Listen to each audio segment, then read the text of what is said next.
Hello बच्चों, कैसे हो आप लोग। आई होप कि आप सब बढ़िया होगे और आप सबकी तैयारी भी बहुत अच्छी चल रही होगी। आपकी तैयारी को और धार देने के लिए और मजबूती देने के लिए हम भी मेहनत कर रहे हैं। तो आप हमारी जो मेहनत है इसको देखिए, हमारे साथ रहिए। ये जो प्रैक्टिस सेट हम आपको रोजाना दे रहे हैं, 20 क्वेश्चन इसमें रहते हैं, 30 से 40 मिनट का ही वीडियो रहता है। इसको अवश्य देखिए, ये आपको कामयाबी जरूर दिलाएंगे। क्योंकि जो प्रश्न हम लेके आ रहे हैं ये वही प्रश्न है जो परीक्षाओं में पूछे गए हैं या परीक्षाओं में आने की संभावना है। तो परीक्षा के दृष्टिकोण से ये वीडियो में जो हमने प्रश्न लिए हैं ये बहुत ही महत्वपूर्ण हैं। तो आपको इन्हें अवश्य देखना है और पेपर से पहले सारी प्रैक्टिस सेट आप देखकर जाना। ठीक है, चलो वीडियो को स्टार्ट करते हैं। वीडियो स्टार्ट करने से पहले आपको एक महत्वपूर्ण सूचना दे दें। जवाहर नवोदय विद्यालय प्रवेश परीक्षा या राष्ट्रीय मिलिट्री स्कूल या सैनिक स्कूल या विद्या केंद्र, इन स्कूलों में प्रवेश की तैयारी के लिए हमारे यहाँ पे हॉस्टल सुविधा उपलब्ध है। यहाँ पे केवल स्पेशलाइजेशन हम लोग नवोदय, सैनिक स्कूल, राष्ट्रीय मिलिट्री स्कूल और विद्या ज्ञान की तैयारी करवाते हैं। तो अगर आपके आसपास कोई बच्चा, आपकी फैमिली में, रिश्तेदार में कोई बालक है जो क्लास 3 में, 4th में, 5th में पढ़ रहा है और आप चाहते हैं कि उनकी जो स्कूलिंग एजुकेशन हो, स्कूल की एजुकेशन हो, वो इन विद्यालयों से हो, तो आप उसकी तैयारी के लिए हमारे हॉस्टल में प्रवेश दिला सकते हैं। ठीक है, यहाँ पे बढ़िया रहने खाने की व्यवस्था है, साथ में morning to evening classes continue चलती हैं, स्पोर्ट्स वगैरह भी कराए जाते हैं। ठीक है, तो चलिए वीडियो को स्टार्ट करते हैं।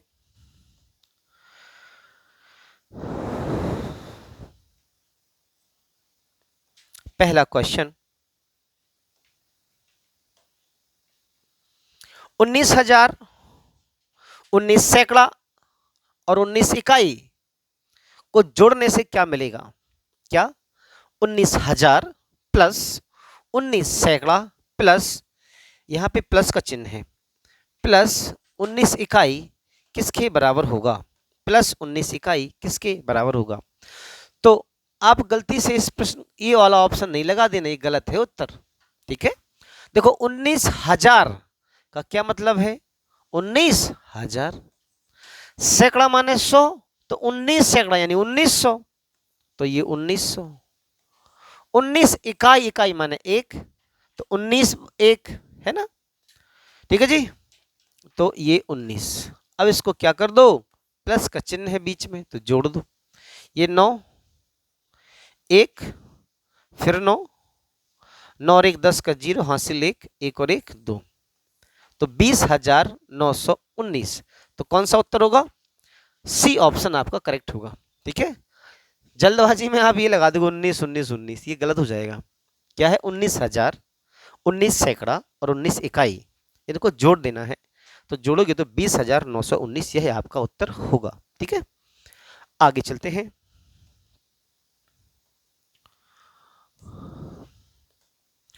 देखिए 2424, क्या 2424 में 2 के स्थानीय मानों का योगफल क्या है। तो स्थानीय मान क्या होता है बेटा, जिस स्थान पे वो अंक है उस स्थान की वैल्यू क्या है। ठीक है, तो हम जानते हैं ये इकाई है, तो ये दहाई, ये सैकड़ा, ये हजार। तो ये दो, पहला वाला दो कौन से स्थान पे है, पहले वाला दो कौन से स्थान पे, इकाई, और दहाई 10 दहाई स्थान पे है। तो इस दो का स्थानीय मान कितना हो जाएगा, 20 हो जाएगा।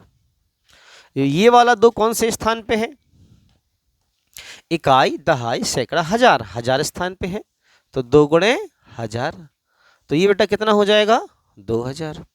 तो इन दोनों दो में एक का स्थानीय मान 20 है और एक का 2000 है। उसने ये कहा कि हमें जोड़ बताओ, क्या कहा, जोड़ बताओ।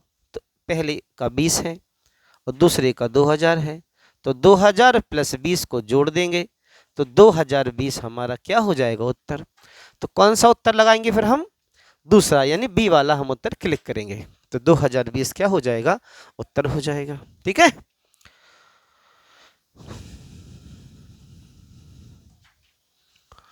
एक अभाज्य संख्या होती है, क्या बोला, एक अभाज्य संख्या होती है, 4 ऑप्शन दिए हैं। एक सम संख्या होती है, हाँ, एक संख्या तो है ऐसी जो सम होती है अभाज्य, केवल 2 है वो, लेकिन 3 भी तो अभाज्य है, 5 भी तो अभाज्य है, 7 भी तो अभाज्य है। तो हमेशा तो सम नहीं होती है, विषम, हाँ विषम भी होती है लेकिन सम भी होती है, तो ये भी उत्तर नहीं हो सकता है, ये भी उत्तर नहीं हो सकता है। एक संयुक्त संख्या अगर संयुक्त होगी तो कटेगी किसी न किसी से, अभाज्य तो कटती नहीं है, तो ये भी उत्तर नहीं हो सकता। अब क्या बचा भैया, इनमें से कोई नहीं। क्यों? अभाज्य संख्याएं विषम होती हैं परंतु एक ऐसी है जो सम भी होती है, इसीलिए ये वाला उत्तर भी नहीं हो पाएगा। तो क्या उत्तर लगाएंगे? इनमें से कोई नहीं। क्या? इनमें से कोई नहीं। तो इस प्रश्न का उत्तर क्या होगा बेटा? डी होगा। ठीक है जी।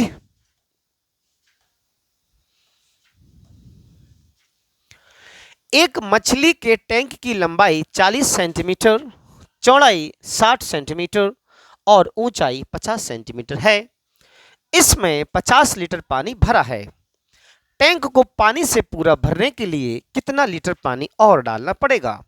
तो यहां देखो बेटा ध्यान से, इसके लिए क्या करना पड़ेगा, आपको एक छोटी सी बात पता होना चाहिए। क्या पता होना चाहिए? कि 1000 सेंटीमीटर क्यूब में 1 लीटर होते हैं, या यूं कहें कि 1 लीटर में 1000 सेंटीमीटर क्यूब होते हैं। तो ये रिलेशनशिप आपको पता होना चाहिए। 1000 सेंटीमीटर क्यूब बराबर 1 लीटर, या 1 लीटर बराबर 1000 सेंटीमीटर क्यूब। अब देखो, एक मछली का टैंक है, तो भैया टैंक बना देते हैं एक, है ना, लंबाई चौड़ाई और ऊंचाई दे रखी है। इसमें 50 लीटर पानी पहले से भरा है। 50 लीटर पानी क्या हुआ भैया? पहले से भरा है इसमें पानी। ठीक है। अब इसकी लंबाई कितनी है भैया? 40, 60 और 50 ऐसे मान लेते हैं, 40, 60 और 50। ठीक है। अब भैया ये एक घनाभ आकृति है। कैसी आकृति है? घनाभ की आकृति है। तो हम जानते हैं घनाभ का जो आयतन होता है, क्या घनाभ का जो आयतन होता है वो क्या होता है? घनाभ का आयतन क्या होता है? घनाभ का आयतन क्या होता है बेटा? लंबाई गुणे चौड़ाई और गुणे क्या? ऊंचाई। लंबाई को L से प्रदर्शित करते हैं, चौड़ाई को B से, ऊंचाई को S से। तो लंबाई चौड़ाई इसकी कितनी है? 40 गुणा 60 और गुणे कितना? 50। ठीक है। तो 5 छक्का 30 और 30 चौके 12, तो 12,000 सेंटीमीटर क्यूब। ये क्या आया भैया? 12,000 सेंटीमीटर क्यूब इसका वॉल्यूम आ गया। तो 1000 सेंटीमीटर क्यूब में 1 लीटर, तो इसमें क्या करेंगे हम? 1000 से क्या दे देंगे? भाग। ठीक है। एक जीरो और रहेगा इसमें, 1 मिनट, इसमें एक जीरो और रहेगा, एक जीरो और रहेगा, क्योंकि एक 5 का जीरो है ना। तो 1 2 3, 1 2 3, तो कितना? 120 लीटर। कितना? यानी इस टंकी की जो क्षमता है वो 120 लीटर है। अब इसमें 50 लीटर पानी पहले से भरा है, तो पूरा भरने के लिए कितना डालना पड़ेगा? तो भैया 50 पहले से है, मान लो x डालना पड़ेगा, तो x और 50 पहले से है, टोटल होता है 120, तो 50 उस तरफ चला जाएगा, तो 120 में से 50 घटा दो बेटा, तो 70 लीटर तुम्हारा उत्तर आ जाएगा। तो कौन सा ऑप्शन क्लिक कर देंगे? सी ऑप्शन क्लिक कर देंगे। या फिर 50 में कितना और जोड़ दें कि 120 हो जाए, तो 70 लीटर और जोड़ दें, तो क्या उत्तर? 70 लीटर हमारा उत्तर हो जाएगा। ठीक है।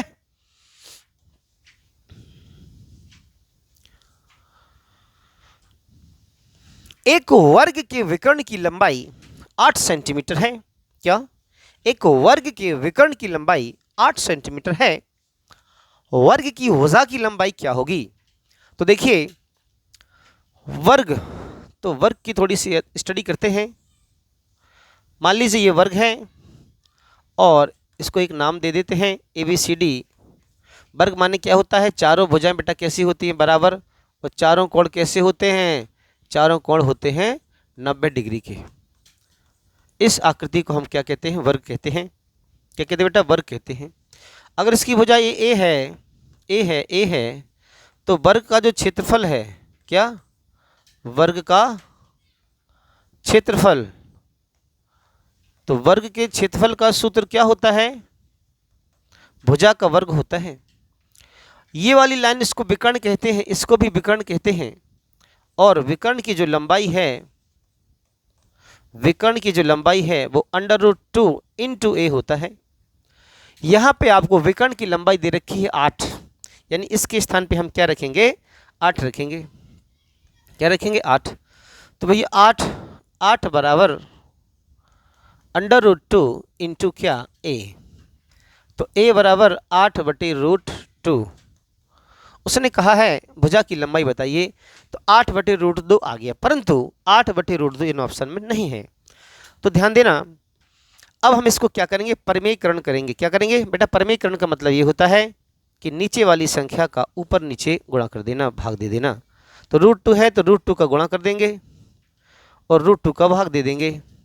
तो ये हो जाएगा 8√2 और नीचे हो जाएगा 2, तो 2 चौके हो जाएगा 8। तो जो ए की वैल्यू है ना, जो ए की वैल्यू है वो कितनी आएगी? ए की वैल्यू आई 4√2। अब चूंकि √2 की जो वैल्यू होती है 1.414 होती है, तो इसका गुणा कर दीजिए। 4 चौके 16, हासिल 1, 4 एकम 4 और 1 5। 4 चौके 16, हासिल 1, 4 एकम 4 और 1 5। तो 5.65 ऑप्शन में क्या है? 5.65। तो ये वाला 6 हम निगलेक्ट कर देंगे। तो कौन सा ऑप्शन क्लिक करेंगे? हम डी ऑप्शन क्लिक करेंगे। कौन सा ऑप्शन? डी ऑप्शन हम क्लिक करेंगे। क्या बात समझ में आई? तो इस तरह से आपको सवालों को हल करना है, कॉन्सेप्चुअली हल करना है। ठीक है।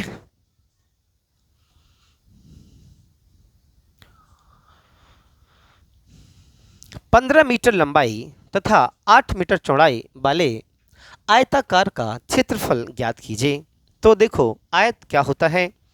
आयत एक ऐसी आकृति है जिसकी आमने सामने की भुजाएं बराबर होती हैं। आमने सामने की भुजाएं कैसी होती हैं? आमने सामने की भुजाएं कैसी होती हैं? बराबर होती हैं। ये लंबाई है तो ये भी लंबाई होगी, ये चौड़ाई है तो ये चौड़ाई होगी। और चारों कोण कैसे होते हैं बेटा? चारों कोण 90 डिग्री के होते हैं। चारों कोण कैसे होते हैं? 90 डिग्री के होते हैं। इसको हम आयत कहते हैं। आयत का जो क्षेत्रफल है, आयत का जो क्षेत्रफल है, आयत का क्षेत्रफल बराबर होता है लंबाई गुणे चौड़ाई। ठीक है। और आयत का जो परिमाप है, आयत का जो परिमाप है वो होता है 2 गुणे लंबाई धन चौड़ाई। हालांकि वीडियो में इसकी ज़रूरत नहीं है, परंतु हम इसलिए बता दे रहे हैं जिससे आपको रिवाइज हो जाए, याद हो जाए। हमसे पूछा क्या है बेटा? क्षेत्रफल पूछा है, तो हम लगा देंगे फॉर्मूला। क्षेत्रफल क्या होता है? लंबाई गुणे चौड़ाई होता है। लंबाई कितनी दी है? 15 दी है। चौड़ाई कितनी है? 8। तो 15 × 120। तो 120 मीटर क्यूब जो है आपका स्क्वायर जो है क्षेत्रफल की इकाई स्क्वायर में होती है। तो 120 मीटर स्क्वायर जो है आपका क्षेत्रफल हो जाएगा। तो कौन सा ऑप्शन हम क्लिक करेंगे? हम जो है पहला ऑप्शन क्लिक कर देंगे। कौन सा? पहला ऑप्शन जो है क्लिक कर देंगे। ठीक है। अब आगे चलते हैं। 2 दशमलवों का गुणनफल 20.7326 है। क्या बोला? 2 दशमलवों का गुणनफल 20.7326 है। यदि एक दशमलव की संख्या जो है 4.13 है तो 20.73, तो दूसरी दशमलव क्या होगा? तो ध्यान देना, एक दशमलव हम मान लेते हैं कि x है, दूसरा 4.13 है, और इन दोनों का जो गुणनफल है वो 20.7326 दिया है। तो हमारा जो दूसरा दशमलव है वो कितना आ जाएगा? 20.7326 और बटे 4.13। अब इसको हमें क्या करना है? सॉल्व करना है। देखो, यहाँ से दशमलव हटेगा बेटा तो यहाँ 2 जीरो पड़ेंगे, यहाँ दशमलव हटेगा तो यहाँ कितने जीरो? 4 जीरो है ना। और 2 जीरो से 2 जीरो क्या हो जाएंगे बेटा? कैंसिल। तो x की वैल्यू हमें हमारे पास कितनी बचेगी? 2 0 7 3 2 6 और बटे कितना? 413। अब 400 और 2 जीरो और हैं। अब इससे हमें क्या देना? इसमें भाग देना है। तो 413 से हम इसमें भाग देंगे, बाद में 100 से हम भाग दे देंगे। ठीक है। तो 413 से भाग किस में देते बेटा? 20 73 26, 20 73 और 26, तो ये कितनी बार भाग जाएगा? 413 पंचे 2000 कितना 65, 2065, ठीक है, घटा देंगे, 13 में से 5 गए 8 बच्चे। अब ये भाग जाएगा नहीं तो यहाँ 2 कैरी कर लेंगे, अब भी भाग नहीं जाएगा तो क्या करेंगे, 0 उतार लेंगे, फिर यहाँ 6 लिख लेंगे ये वाला, 413 दूनी 826। अब ये पूरा पूरा क्या हो जाएगा बेटा, कट जाएगा, है ना, ठीक है। तो 502 ऊपर आ गया और नीचे ये 2 जीरो बचे ही रहेंगे। अब 100 से हम भाग दे देंगे बेटा, तो 5.02, तो कौन सा उत्तर हो जाएगा हमारा, चौथा उत्तर हो जाएगा। कौन सा उत्तर हो जाएगा, चौथा हमारा उत्तर हो जाएगा, ठीक है।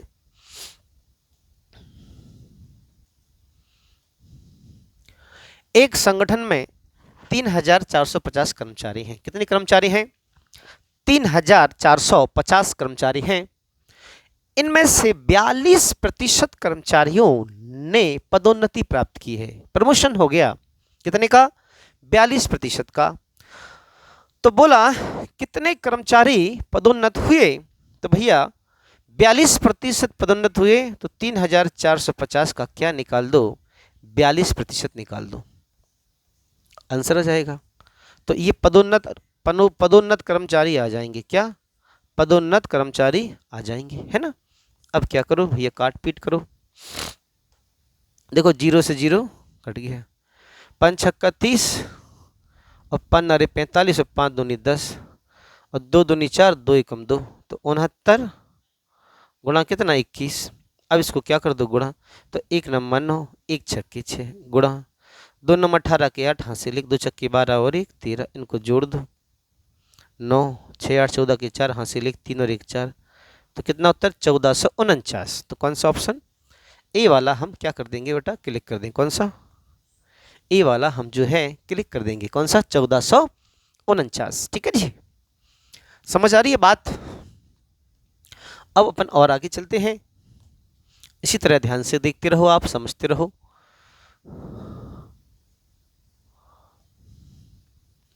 यदि बिस्कुटों के 12 पैकेटों का मूल्य 240 है, क्या, बिस्कुट के 12 पैकेट का मूल्य 240 है और आपसे उसने पूछा है 8 पैकेट का मूल्य, तो आप बताओ जब 12 पैकेट का मूल्य 240 है तो एक पैकेट का कितना हो जाएगा, 240/12, तो एक पैकेट का मूल्य हो गया 20 रुपया। तो 8 पैकेट का मूल्य पूछा है, 8 पैकेट का मूल्य पूछा है, तो 8 पैकेट का मूल्य कितना हो जाएगा, 8 गुणे 20, तो कितना 160 रुपया जो है इसका उत्तर हो जाएगा, कितना 160 रुपया जो है इसका उत्तर हो जाएगा। इज इट क्लियर, क्या समझ में आ रहा है। नेक्स्ट क्वेश्चन,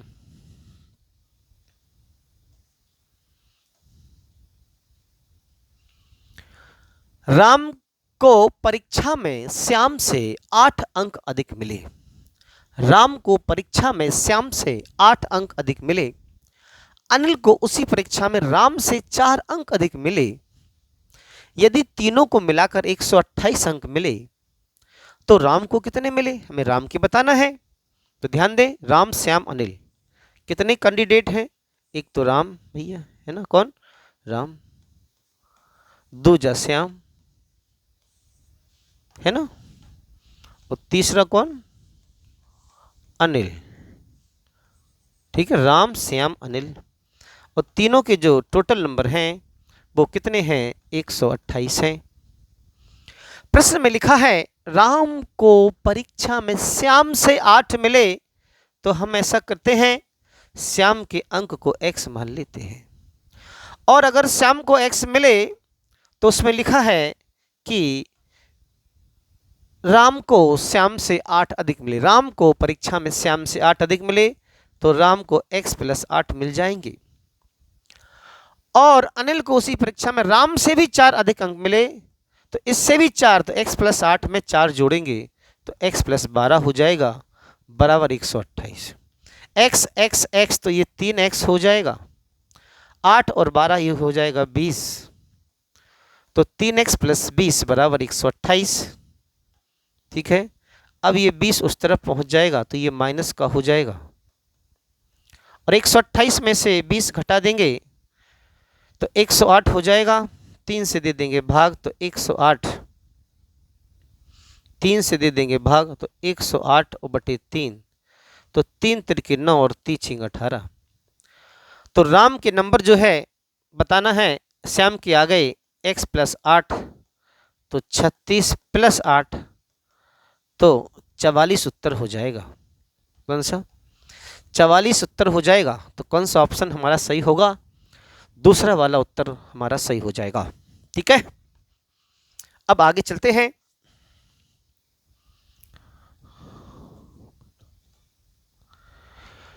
छह के पहले 4 गुणज का योग।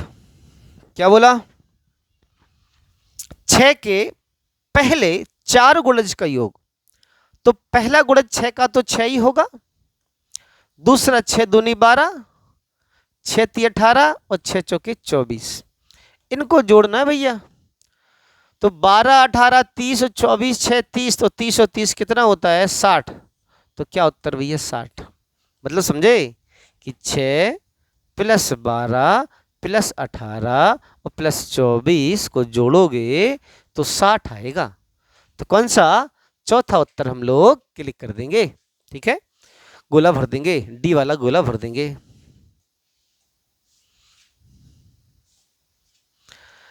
128, 288, 160 का मासा ज्ञात करो। तो देखो, मासा ज्ञात करने के लिए हमने 4 विधियां बताई थी। कितनी? 4। गुणनखंड विधि, मासा विधि, डिफरेंस मेथड और छोटी संख्या का गुणनखंड मेथड, है ना। यहाँ पे कोई एक मेथड आप अप्लाई कर दो। 3 संख्या है, अरे तो क्या करो भैया, सीधी गुणनखंड विधि लगा दो, क्या दिक्कत है। 128, 288 और 160 संख्याएं जब कटने वाली लगें तो हमेशा गुणनखंड विधि लगाइए। 2 से काटिए, 2 छक्के 12, 2 चौके 8, 2 एकम 2, 2 चौके 8, 2 चौके 8 और 2 अट्ठे 16। फिर क्या करेंगे? फिर 2 से काटेंगे, 2 तिया 6, 2 दूनी 4, 2 साते 14, 2 दूनी 4 और 2 चौके कितना? 8। ठीक है, फिर 2 से काटेंगे, 2 एकम 2, 2 छक्के 12, 2 तिया 6, 2 छक्के 12, 2 दूनी 4, 0। फिर 2 से काटेंगे, 2 अट्ठे 16, 2 18 की 36, 2 ढाई के 20। फिर 2 से डिवाइड करेंगे, 2 चौके 8, 2 नम 18 और 2 पंची 10। अब इसमें कोई ऐसा फैक्टर नहीं है जो तीनों को एक साथ कॉमनली काट पाए एक्सेप्ट 1। तो इनका हम क्या कर देंगे? आपस में गुणा, 2 दूनी 4, दूनी 8, दूनी 16 और दूनी 32। तो इन दोनों का 2 का हम गुणा करेंगे तो ये 32 आ जाएगा। तो 32 ही हमारा क्या हो जाएगा? मासा हो जाएगा। क्या? 32 ही हमारा मासा हो जाएगा। ठीक है बेटा।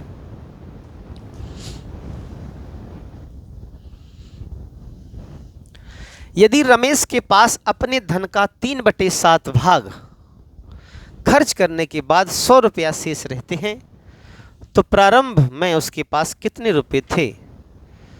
देखिए, रमेश के पास अपने धन का 3/7 भाग खर्च करने के बाद 100 रुपया शेष। देखो बेटा, हमेशा जो पूरा भाग है ना, वो पूरा भाग कितना होता है बताओ? पूरा भाग हमेशा 1 होता है। 3/7 भाग खर्च कर दिया तो शेष भाग कितना बचेगा?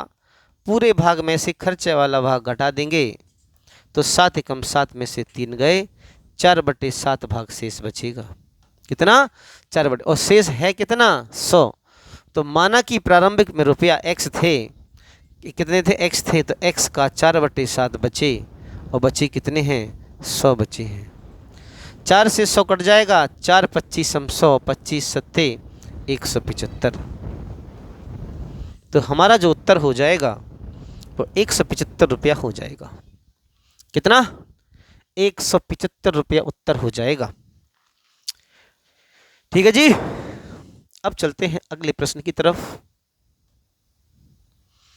राम ने 15 रुपए में 1 दर्जन केले बेचने पर 25% का लाभ अर्जित किया। 12 रुपए में 15 कलम को बेचने पर उसे कितने प्रतिशत की हानि होगी?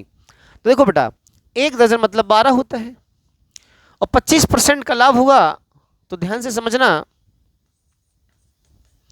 25% माना होता है 25/100।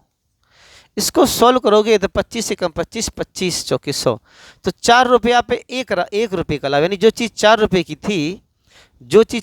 की थी उसे हमने 5 में बेचा, और उसने बेचा कितने में है? 15 में बेचा। यहाँ कह रहा 5 में बेचा, तो 5 माने 15, 3 गुना चला गया, तो 3 गुना ये चला जाएगा, तो 4 माने 12, यानी वो माल 12 रुपये का था।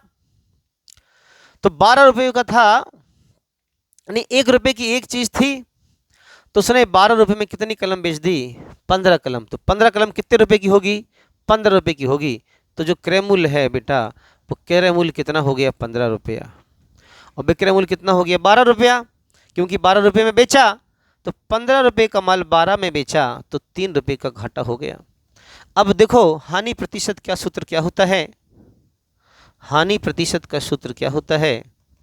जितने की हानि हुई वो बटे क्रय मूल्य गुणा कितना? 100। 3 5 15 और 5 दूनी 10, तो कितनी प्रतिशत से उत्तर? 20%।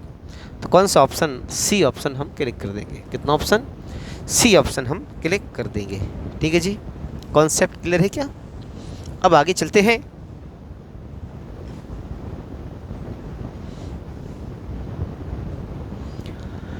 सोमेश 2 रेडियो बेचता है।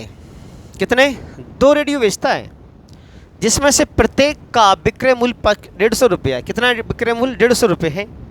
25% लाभ, एक को 25% लाभ पर दूसरे को 25% हानि पर बेचा, तो कुल लाभ या हानि बतानी है रुपयों में। ठीक है, तो ध्यान देना, दोनों का विक्रय मूल्य कैसा है? समान है। एक पे 25% का लाभ हुआ है और दूसरे पे 25% की हानि हुई है। तो हम क्या करेंगे?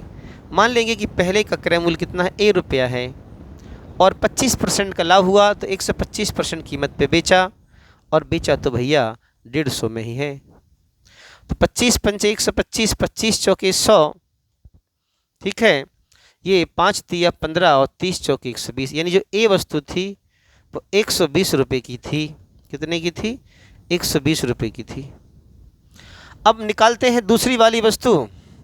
मान लेते हैं कि दूसरी वस्तु 20 रुपये की थी और उस पर 25% की हानि हुई। इसका मतलब उसकी 75% कीमत पर उसे बेचा गया, और बेचा तो भैया 150 में ही गया।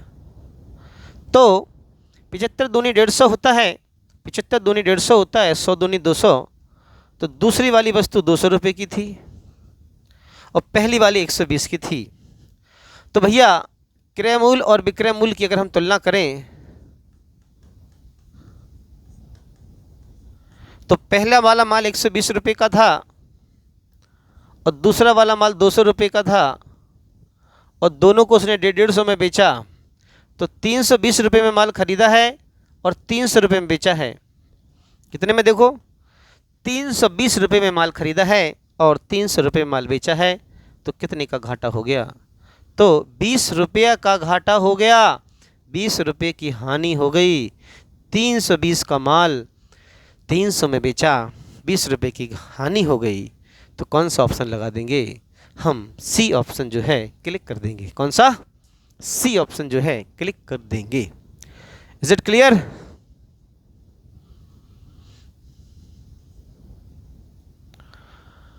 एक 105 में गुणनखंडों की संख्या क्या है? उसने क्या बोला बेटा? 105 में गुणनखंडों की संख्या क्या है?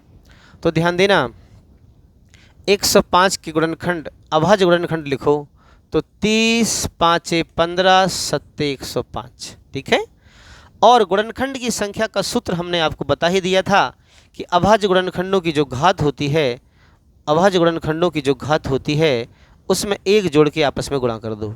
यहाँ 3 की घात कितनी है? 1। यहाँ 5 की घात 1, 1, तो 1 में 1 जोड़ा 2, 1 में 1 जोड़ा 2, 1 में 1 जोड़ा 2, तो 2 दूनी 4 दूनी 8, तो 8 गुणनखंड आ गए।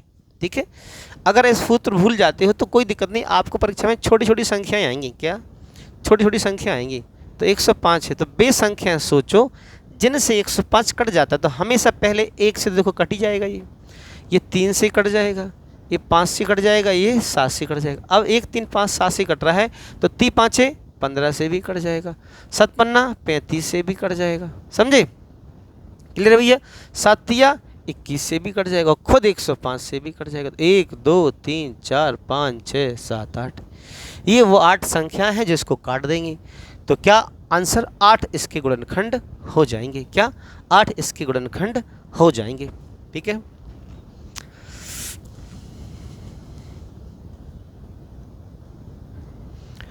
कुछ आमों का भार 2 किलो 600 ग्राम है। कितना है?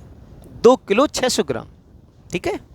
तथा कुछ सेबों का भार 1 किलो 450 ग्राम है। आमों का भार सेबों के भार से कितना अधिक? अरे भैया कुछ है नहीं सवाल में, तो घटाना है। 2 किलो 600 ग्राम में से माइनस करो 1 किलोग्राम और 450 ग्राम। तो देखो 600 ग्राम में से 450 ग्राम जाएंगे तो कितने बचेंगे? 150 ग्राम। और 2 किलो में से 1 किलो जाएगा तो कितना बचेगा? 1 किलो। तो क्या उत्तर 1 किलो 150 ग्राम? तो कौन सा वाला? हम चौथा वाला हमारा ऑप्शन हो जाएगा। ठीक है।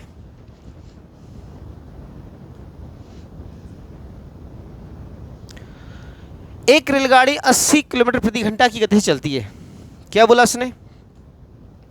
एक रेलगाड़ी कितनी चाल से जा रही है?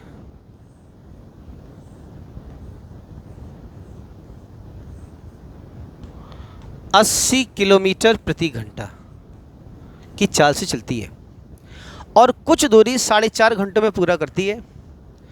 उसकी दूरी 4 घंटे में पूरा करने के लिए रेलगाड़ी की गति क्या हो? ओके, चाल बताना है। तो देखो चाल बराबर क्या होता है? दूरी बटे समय। तो 80 की चाल से 4.5 घंटे में, तो दूरी क्या होती है? चाल गुणे समय। तो ये दूरी हो गई। अब ये कितने समय में तय करनी है? ये करनी है उसको 4 घंटे में। तो 4 से क्या दे दो भाग, तो 4 दूनी 8, 20 चौके 80 और 20 पंचे 180 10 90। तो ये कितना आ जाएगा? यानी 90 किलोमीटर प्रति घंटे की चाल से जाना पड़ेगा। तो कौन सा ऑप्शन हमारा? चौथा हमारा ऑप्शन सही हो जाएगा।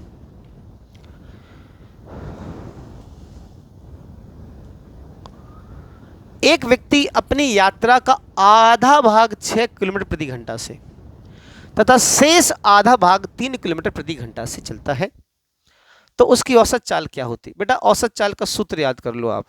क्या? औसत चाल का सूत्र याद कर लो। अगर समान दूरी है तो, अगर समान दूरी है तो औसत चाल बराबर 2 गुणे पहली चाल गुणे दूसरी चाल बटे पहली चाल प्लस दूसरी चाल, है ना। ये क्या है? औसत चाल का क्या है बेटा? फॉर्मूला है। ठीक है। तो औसत चाल बराबर, औसत चाल बराबर 2 गुणे पहली चाल कितनी है? 6, दूसरी कितनी? 3, और नीचे कितना? 6 प्लस 3। तो 2 छक्के 12 तिया 36 और 6 और 3 9 और 9 चौके कितना? 36। ठीक है। तो कितना आंसर? 4 किलोमीटर प्रति घंटा। कितना? 4 किलोमीटर प्रति घंटा। तो कौन सा ऑप्शन? सी ऑप्शन हमारा करेक्ट हो जाएगा। कौन सा ऑप्शन? सी ऑप्शन जो है हमारा करेक्ट हो जाएगा। क्या बात क्लियर है? अब ये लास्ट क्वेश्चन है। देखो साधारण ब्याज से एक सवाल आ रहा है बार बार। क्या? तो भैया साधारण ब्याज का सूत्र याद रखो आप। साधारण ब्याज बराबर मूलधन गुणे दर गुणे समय बटे कितना? 100। अब साधारण ब्याज के अलावा कुछ भी पूछे, मान लो मूलधन पूछा, तो साधारण ब्याज गुणे 100 बटे दर गुणे समय। अगर समय पूछा तो साधारण ब्याज गुणे 100 बटे मूलधन गुणे दर। ठीक है। और अगर उसने दर पूछा तो साधारण ब्याज गुणे 100 बटे मूलधन गुणे समय। ये चारों फॉर्मूले आपको क्या कर लेने हैं? याद कर लेने हैं। क्या कर लेने हैं? याद। ठीक है। इनको याद कर लीजिए। अब देखो यहाँ पे क्या है बेटा? मूलधन कितना दिया आपको? देखो 1860 दिया है ना। कितना दिया? 1860। दर कितनी दी है? 12% दिया है ना। और समय तो उसने भैया पूछ दिया है आपसे। और मिश्र धन कितना दिया है? 2641.20। ठीक है। तो साधारण ब्याज क्या होता है? मिश्रधन माइनस मूलधन, मिश्रधन माइनस मूलधन। तो 2641.20 माइनस 1860, ठीक है, इसको घटा दो। तो 0.20, 1, 14 में से 6 गए, कितने बचे? 8, 15 में से 8 गए 7, तो 781.20 क्या हो जाएगा बेटा? ब्याज हो जाएगा। अब दर पूछी उसने, तो दर बराबर क्या होता है? ब्याज गुणे 100 बटे मूलधन गुणे दर, ठीक है। अब इसमें थोड़ा सी आप मेहनत कर लेना, इसका जो आंसर है ना वो 3.5 वर्ष आएगा। कितना आएगा बेटा? 3.5 वर्ष। बस ये गुणा भाग आप कर लेना। तो कौन सा ऑप्शन? दूसरा ऑप्शन जो है आपका करेक्ट हो जाएगा। कौन सा ऑप्शन? दूसरा ऑप्शन आपका क्या हो जाएगा? करेक्ट हो जाएगा। क्या भैया बात समझ आ रही है आपको? ठीक है।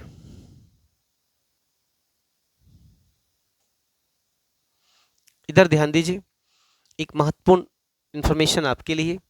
हमारे यहाँ पे जवाहर नवोदय विद्यालय प्रवेश परीक्षा, सैनिक स्कूल, राष्ट्रीय मिलिट्री स्कूल और विद्या ज्ञान की तैयारी कराई जाती है। बच्चों को रहने के लिए हॉस्टल की सुविधा उपलब्ध है।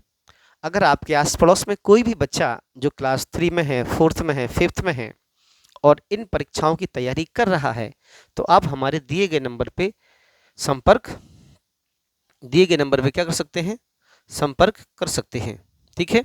तो आपको हॉस्टल की सारी जानकारी दे दी जाएगी और आप एक बार एडमिशन लेने से पहले हॉस्टल में आकर के विजिट करें, हॉस्टल का अवलोकन करें, उसके पश्चात ही क्या करें? एडमिशन दिलाएं। हमारी इस बात की गारंटी है कि पूरे जनपद में सबसे बेहतरीन हॉस्टल हमारा है। फिलहाल तो हॉस्टल है ही नहीं। नवोदय विद्यालय प्रवेश परीक्षा की तैयारी का हॉस्टल ललितपुर में डिस्ट्रिक्ट में नहीं है। तो आपको ये बहुत अच्छी बात है कि आपके बच्चे हॉस्टल में रह करके प्रिपरेशन कर लें, ठीक है। तो मिलते हैं आपसे नेक्स्ट वीडियो में। वीडियो को शेयर अवश्य करें, लाइक शेयर कमेंट अवश्य करें। अगर कोई प्रश्न आपको नहीं समझ में आया तो कमेंट में अवश्य पूछें या दिए गए नंबर पर हमें व्हाट्सअप करें, तो आपका डाउट जो है वीडियो कॉल के माध्यम से हम क्लियर कर देंगे, ठीक है। तो मिलते हैं नेक्स्ट प्रैक्टिस सेट में। जय हिंद, जय भारत और वंदे मातरम।